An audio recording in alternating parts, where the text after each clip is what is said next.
पुराने वक्तों की बात है। एक दूर दराज गांव में जुबैर नामी एक नौजवान अपने वालिद करमदीन के साथ एक छोटे से घर में रहता था। जुबैर की जिंदगी बहुत सादा थी। वो एक छोटी सी दुकान चलाता था, जहां वो दिन भर मेहनत करता, फिर सीधा घर वापस आता। जुबैर और करमदीन न सिर्फ बाप बेटे थे, बल्कि एक दूसरे के सच्चे साथी भी थे। इनके घर में और कोई नहीं रहता था। अक्सर रात को जब जुबैर आराम कर रहा होता, करमदीन उसे प्यार से बुलाता और जिंदगी के बारे में कुछ खास बातें करता। करमदीन अक्सर कहता, बेटा, जिंदगी बहुत मुख्तसर है। एक दिन मैं भी इस दुनिया से चला जाऊंगा, लेकिन मेरी बातें याद रखना, कभी अकेला महसूस न करना। अल्लाह तुम्हारे साथ है। तुम्हारा कारोबार अल्लाह की तरफ से अता है, इसे ईमानदारी से चलाना।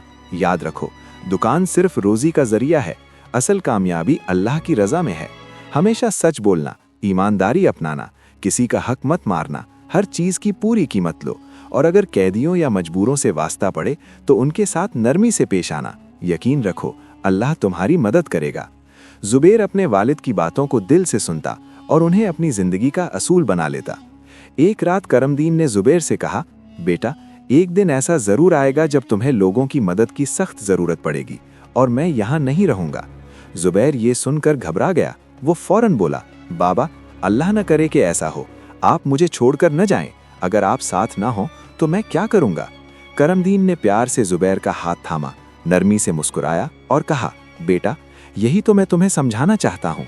मैं एक दिन जरूर चला जाऊंगा, लेकिन तुम कभी तन्हा नहीं होगे। अगर तुम्हारा यकीन अल्लाह पर है तो वो हमेशा तुम्हारा साथ देगा। बस मेरी बातें याद रखो, ईमानदारी से काम करना, दूसरों के साथ नरमी से पेश आना और हर हाल में सच्चाई को अपनाना। अगर तुम इन बातों पर कायम रहोगे तो जिंदगी में कभी नाकाम नहीं होगे। बाप की बातें सुनकर जुबैर सोच में पड़ गया। इसके दिल में एक सवाल पैदा हुआ, अगर मैं ईमानदारी से काम करूं, लोगों से अच्छे इखलाक से पेश आऊं, तो फिर अल्लाह पर भरोसा रखने का क्या मतलब है? क्या सब कुछ मेरे अमल से होगा या फिर अल्लाह के भरोसे से? ये सवाल इसके दिल में गूंजता रहा और वो अक्सर अपने वालिद की बातें याद करता। यही बातें इसकी जिंदगी का सहारा बन गईं। वक्त गुजरता गया और फिर वो दिन आ ही गया जिसका जिक्र करमदीन हमेशा करता था। जुबैर की दुनिया ही बदल गई। इसका बाप करमदीन अब इस दुनिया में नहीं रहा। जब जुबैर ने दुकान खोली तो हर तरफ खामोशी थी, जैसे सब कुछ रुक गया हो। आसपास कोई न था सिवाय अल्लाह के। दुकान की हर चीज बाप की याद दिला रही थी। हर कोने में करमदीन की बातें गूंज रही थीं। जब जुबैर घर वापस लौटा तो तन्हाई इसका इंतजार कर रही थी। अब वो इस चहार दीवारी में अकेला रह गया था। जहां कभी करमदीन की आवाज गूंजती थी, अब सिर्फ खामोशी थी। जिंदगी को वो पहले कभी संजीदगी से नहीं लेता था, लेकिन अब वो समझ चुका था कि बाप के बगैर जिंदगी कितनी मुश्किल है। जुबैर ने खुद से कहा, मुझे मशरूफ रहना होगा, काम में लगे रहना है, वरना तन्हाई मुझे तोड़ देगी। इसने खुद को संभालने की कोशिश की। कुछ ही दिनों में इसने फिर से दुकान संभाल ली, लेकिन दिल के अंदर करमदीन की याद हमेशा जिंदा रही। कुछ दिनों बाद दुकान में सामान खत्म हो गया। जुबैर को सामान लेने के लिए दूसरे शहर जाना पड़ा, क्योंकि वहां से कम कीमत में सामान मिलता था। ये पहला मौका था जब वो अपने बाप के बगैर इतनी दूर जा रहा था। इसके दिल में हल्की सी घबराहट थी, लेकिन कारोबार की मजबूरी थी। जुबैर ने हिम्मत की और सफर पर रवाना हो गया। इसके दिलो दिमाग में कई ख्याल गर्दिश कर रहे थे। उम्मीद और खौफ की जंग जारी थी, लेकिन वो दिल में एक यकीन लिए चल पड़ा कि अल्लाह इसका साथ देगा। वो एक अजनबी रास्ते पर था, लेकिन दिल में उम्मीद जिंदा थी कि वो अपनी मंजिल तक पहुंच जाएगा। मगर जैसे जैसे सूरज मगरिब की तरफ झुकने लगा, जुबैर की उम्मीदें भी धुंधलाने लगीं। शाम हो चुकी थी, अंधेरा फैलने लगा, थकन इसके जिस्म पर गालिब आ गई। खाने पीने का थोड़ा सा सामान साथ था, लेकिन खुश्क सहरा की प्यास और भूख ने इसे कमजोर कर दिया। इससे बढ़कर अब खौफ ने इसे जकड़ लिया। ये वो वक्त था जब अल्लाह की कुदरत सामने आने वाली थी। रात की गहरी खामोशी में दूर जंगल से खौफनाक आवाजें सुनाई देने लगीं। ऐसा लगा जैसे कोई वहशी दरिंदा वहां डेरा लगाए बैठा हो।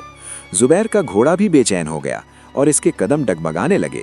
ये सफर अब सिर्फ कारोबारी नहीं रहा था, ये एक आजमाइश बन चुका था, जिसमें सब्र, हिम्मत और ईमान का इम्तिहान था। जुबैर को अब खतरे का शदीद एहसास होने लगा। वो बार बार इधर उधर देखता, मगर हर तरफ सन्नाटा और अंधेरा छाया हुआ था। इसने खुद को तसल्ली देने की कोशिश की, मगर दिल बेचैन था, जैसे कुछ बड़ा होने वाला हो। जुबैर ने सोचा, बस थोड़ा और आगे बढ़ूंगा, शायद कोई महफूज जगह मिल जाए, लेकिन हकीकत इसके तसव्वुर से कहीं ज्यादा सख्त और खौफनाक थी। कुछ देर सफर के बाद जुबैर की भूख और प्यास हद से ज्यादा बढ़ चुकी थी।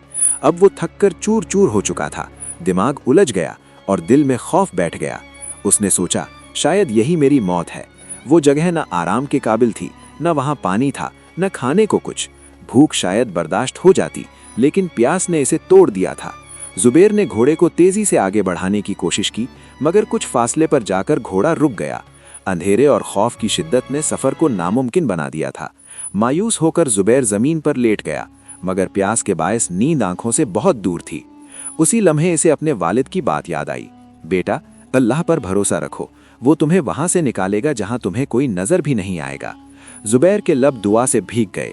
इसने दिल से पुकारा, या अल्लाह, अगर मेरे बाप की बात सच थी तो इस वीरान इलाके में मेरे लिए पानी और खुराक का कोई रास्ता निकाल दे। तू जानता है मैं कितना कमजोर हूँ, मुझे प्यास लगी है तो रहम फरमा। जुबैर ने वही नमाज पढ़ी और सजदे में दिल खोलकर अल्लाह से मांगा। फिर वो दुआ के बाद वहीं लेट गया। थोड़ी देर गुजरी थी कि अचानक घोड़ा चौंक कर खड़ा हो गया। इसके वजूद में हलचल मच गई थी, जैसे किसी को देखकर घबरा गया हो। जुबैर फौरन उठ बैठा। दोस्तों, क्या ये अल्लाह की तरफ से मदद थी? क्या वो लम्हा आ चुका था जिसका वादा इसके बाप ने किया था? घोड़ा अचानक चौंक कर खड़ा हुआ और डरते डरते भागने लगा। जुबैर ये देखकर घबरा गया, फिर गुस्से से बड़बड़ाया, अब ये भी भाग गया तो मैं बिल्कुल अकेला रह जाऊंगा। इसने फौरन घोड़े के पीछे दौड़ लगाई। काफी दूर तक भागने के बाद घोड़ा अचानक रुक गया। जुबैर ने तेजी से जाकर इसे काबू में किया, लेकिन अब एक और मुश्किल सामने थी। वो अंधेरे में रास्ता खो चुका था। मायूसी के बावजूद इसने फैसला किया कि आहिस्ता आहिस्ता आगे बढ़ता हूँ। वो आहिस्ता आहिस्ता चलने लगा। चंद ही कदम चले थे कि दूर कहीं रोशनी की हल्की सी झलक नजर आई। वो रोशनी की तरफ बढ़ने लगा। जब करीब पहुंचा तो एक अजीब मंजर ने इसे रोक दिया। वो कोई छोटी सी रोशनी नहीं थी, बल्कि एक पूरी बस्ती, एक कॉलोनी जैसा मंजर था।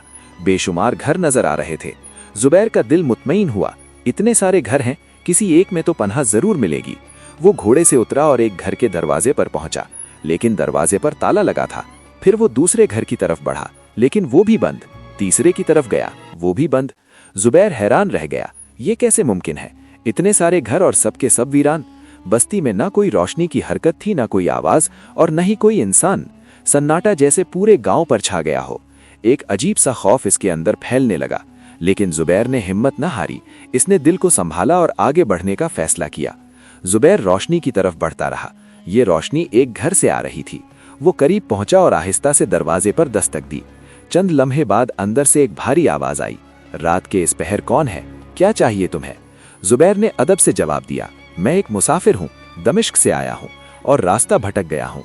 रात गुजारने के लिए पनाह की तलाश में हूँ। कुछ देर बाद दरवाजा खुला। अंदर से एक आवाज आई, आ जाओ। जुबैर ने घोड़े को करीब बांधा और अंदर दाखिल हुआ, लेकिन जो मंजर इसके सामने था उसे देखकर वो यकदम से रुक गया। सामने एक सादा सा मजदूर जमीन पर बैठा था। इसके दोनों पांव नहीं थे, बेचारा माजूर था। जुबैर के दिल में एक अजीब सा दर्द उठा। वो भी इसके करीब बैठ गया। मजदूर ने मुस्कुराकर पूछा, ए मुसाफिर, कहाँ से आए हो और कहाँ का इरादा है?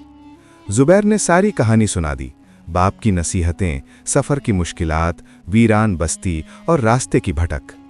मजदूर खामोशी से सुनता रहा। फिर जुबैर ने बेकरारी से कहा, भाई, मैं बहुत प्यासा हूँ, मुझ पर एक एहसान कर दो। क्या आपके पास पानी है? मजदूर ने सुकून से जवाब दिया, हाँ भाई, पानी तो है, लेकिन पानी यहाँ नहीं है। तुम्हें वहाँ जाना होगा जहाँ दूर सहरा में रोशनियाँ नजर आती हैं। वहाँ तुम्हें पानी भी मिलेगा और खाने का इंतजाम भी। जुबैर ने हैरत से इसकी बात सुनी। इसके दिल में एक सवाल उभरा, क्या वाकई अल्लाह ही सब कुछ करेगा? लेकिन भूख और प्यास की शिद्दत ने हर शिकवा दबा दिया। जुबैर ने भारी कदमों से रोशनियों की तरफ चलना शुरू किया। चलते चलते वो एक पुरानी सी झोपड़ी के करीब पहुंचा। वहां से हल्की सी आवाज आ रही थी, जैसे कोई अंदर आहिस्ता आहिस्ता बात कर रहा हो। जुबैर का दिल धड़कने लगा। खौफ और तजस्सुस ने उसे घेर लिया। इसने झोपड़ी के दरवाजे पर हिम्मत करके आवाज दी, क्या कोई अंदर है? अंदर से नरम सी आवाज आई, हाँ, तुम्हें यकीनन पानी की जरूरत है। जुबैर चौंक गया और कहने लगा, हाँ बिल्कुल, मैं बहुत प्यासा हूं। अंदर से फिर आवाज आई, तो फिर अंदर आ जाओ। जुबैर ने सारी हिम्मत इकट्ठी की, दिल को मजबूत किया और झोपड़ी में दाखिल हुआ। अंदर जाकर इसने गहरी सांस ली। सामने एक नूरानी चेहरा लिए बूढ़ा शख्स नमाज में मशगूल था। जुबैर रुक गया, हैरान था ये इंसान है या कोई और मखलूक, लेकिन साथ ही साथ दिल में सुकून भी आ रहा था। नमाज मुकम्मल करने के बाद बूढ़ा शख्स मुस्कुराया और आहिस्ता से कहा, बेटा, जब इंसान सच्चे दिल से अल्लाह पर ईमान रखता है तो रास्ते खुद ब खुद खुलने लगते हैं। पानी, खाना, मदद सब कुछ उससे आता है जिस पर तुमने आज यकीन किया। जब इंसान कमज़ोर पड़ता है तो रास्ते से भड़कना शुरू कर देता है। बूढ़े ने नमाज मुकम्मल की, फिर आहिस्ता से इशारा करते हुए कहा, बेटा, कोने में एक बर्तन रखा है, उसे उठाओ और ले जाओ। जुबैर ने शुक्रिया अदा किया, बर्तन उठाया और वापस चल पड़ा। लेकिन रास्ते भर वो बूढ़े की बात सोचता रहा। उसे कैसे पता चला कि मैं प्यासा हूं और कि मेरा ईमान कमज़ोर हो रहा है। ये सोच इसे बेचैन किए जा रही थी। रास्ते में दिल में ख्याल आया, पानी पीने से कुछ राहत मिल जाएगी, चलो थोड़ा सा पी लेता हूं। लेकिन फौरन एक और ख्याल आया, नहीं, मजदूर भी प्यासा है, क्या पता उसने अभी तक कुछ न पिया हो। ज्यादा फासला नहीं, पहुंचकर दोनों साथ पी लेंगे। ये सोचकर वो तेजी से चलने लगा। जब वो घर के करीब पहुंचा, अंधेरे में दरवाजे से टकरा गया। गिरने के साथ ही बर्तन उसके हाथ से छूटा और सारा पानी जमीन पर बह गया। जुबैर चंद लम्हे खामोश रहा। गुस्से से इसका दिल भर गया, मगर इसने खुद पर काबू पाया, गहरी सांस ली और अंदर चला गया। मजदूर ने नरम लहजे में पूछा, पानी मिल गया था? जुबैर ने मुस्कुराकर जवाब दिया, हाँ, मगर वो नीचे गिर गया। मजदूर को ये बात सुनकर बहुत दुख हुआ। जुबैर ने कमजोर आवाज में कहा, भाई, अब मुझ में इतनी ताकत नहीं कि और मांग सकूं, बस अगर हो सके तो इतना दे दो कि सांस ले सकूं, बाकी जो होगा देखा जाएगा। इतने में मजदूर ने आसमान की तरफ देखा, हाथ दुआ के लिए उठाए और बोला, या अल्लाह, अगर ये शख्स वाकई भूखा और प्यासा है और मैं भी मोहताज हूं तो हमारी मदद फरमा, तू ही सबका सहारा है। जुबैर का गुस्सा बढ़ने लगा, मगर वो खामोशी से सोचता रहा, ये क्या कह रहा है, क्या यहां वाकई कोई हमारी मदद करेगा? जुबैर चौंका और दिल में सोचा, ये कौन हो सकता है? इसने दरवाजा खोला, वही बूढ़ा शख्स सामने था। मुस्कुराते हुए वो बोला, मैं तुम्हारे लिए पानी और खाना लाया हूं, और हां, घोड़े के लिए भी पानी रखा है। जुबैर की आंखें फैल गईं और दिल ही दिल में सोचने लगा, ये कैसे जानता है कि हमें प्यास लगी है, लेकिन भूख और प्यास की शिद्दत ने इसे मजीद सोचने से रोका। जुबैर ने जल्दी से पानी पिया और खाना खाया। फिर जब वो बैठा, मजदूर के बारे में मजीद सवालात इसके जहन में आने लगे। इसने हौसला किया और मजदूर से कहा, भाई, मुझे तुमसे कुछ पूछना है, बुरा मत मानना। मजदूर ने शाइस्तगी से कहा, अब नहीं, पहले मुझे पानी दो, मेरी प्यास बहुत बढ़ गई है। जुबैर ने जल्दी से पानी दिया और खुद भी सोचने लगा, ये अजीब लोग हैं, ये क्यों ऐसी बातें करते हैं। रात भर जुबैर ने अच्छी तरह नींद ली और जब सुबह हुआ तो देखा कि वही मजदूर नमाज में मशरूफ था। वो खामोशी से बैठा रहा। नमाज के बाद इसने मजदूर से कहा, भाई, अब आप मेरे सवालात का जवाब दें। मजदूर मुस्कुराया और बोला, तुम भी अजीब हो, अल्लाह ने तुम्हें खाने पीने की नई जिंदगी दी, उसने इंतजाम किया, लेकिन तुमने रात की नमाज नहीं पढ़ी। जुबैर ये सुनकर शर्मिंदा हुआ। उसे याद आया कि उसने सुबह की नमाज नहीं पढ़ी थी। इसने फौरन वजू किया और नमाज अदा की। नमाज अदा करने के बाद इसने फैसला किया कि वो अब अपने सफर पर दोबारा रवाना होगा। इसने मजदूर का शुक्रिया अदा किया और खाना घोड़े पर रखा, और जैसे ही जुबैर घोड़े पर बैठा, मजदूर ने इसे आवाज दी और कहा, भाई जुबैर, जो सवाल हो पूछ लो। जुबैर ने हैरत से पूछा, ये कॉलोनी खाली क्यों है? मजदूर ने जवाब दिया, ये जगह बारिश में पानी से भर जाती है, इसलिए लोग आर्जी तौर पर ऊंचे इलाकों की तरफ हिजरत कर जाते हैं। जुबैर ने पूछा, फिर तुम यहां क्यों बैठे हो?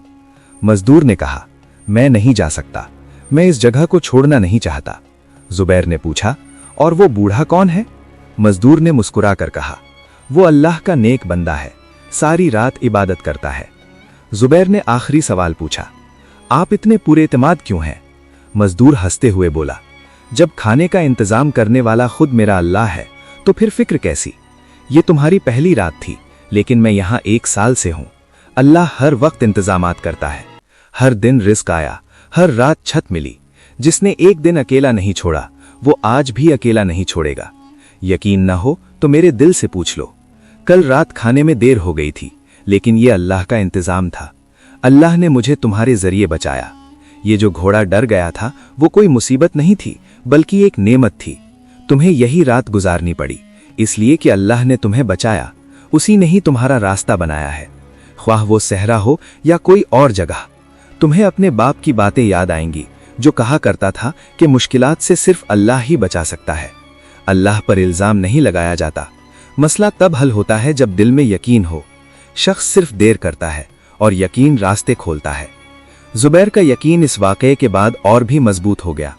अब वो जान चुका था कि अल्लाह की मर्जी के बगैर कुछ नहीं होता, और इस कहानी ने उसे ये सबक दिया कि अगर हम अल्लाह पर पूरा ईमान रखते हैं तो हम कभी मायूस नहीं होंगे। हमारी सोचें महदूद हो सकती हैं, लेकिन अल्लाह के फैसले हमेशा बेहतरीन होते हैं।